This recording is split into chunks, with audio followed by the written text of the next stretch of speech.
Salman F রহমানের মালিকানাধীন বেক্সিমকো গ্রুপের সব সম্পত্তি রক্ষণাবেক্ষণের জন্য তত্ত্বাবধায়ক নিয়োগ দিতে লিখিত আদেশ দিয়েছেন হাইকোর্ট।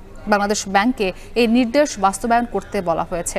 আজ বিচারপতি এ কে এম আসাদুজ্জামান ও বিচারপতি মোহাম্মদ মাহবুব উল ইসলামের হাইকোর্ট বেঞ্চ এ আদেশ প্রকাশ করেছেন।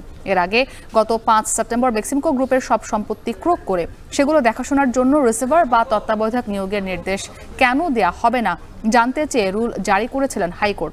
সুপ্রিম কোর্টের জ্যেষ্ঠ আইনজীবী ব্যারিস্টার মাসুদ আরশো খানের করা রিট আবেদনের শুনানি শেষে দেয়া এই রুলে বেক্সিমকো ফার্মাসিউটিক্যালস সহ ওই গ্রুপের সব প্রতিষ্ঠানের তথ্য দিতে বলা হয়। এছাড়া কি পরিমাণ বকেয়া ঋণ রয়েছে তার তথ্য দিতে এবং বিদেশ থেকে এই গ্রুপের পাচারকৃত অর্থ ফেরত আনতে বাংলাদেশ ব্যাংককে কেন নির্দেশ দেওয়া হবে না তাও জানতে চাওয়া হয়েছে রুলে।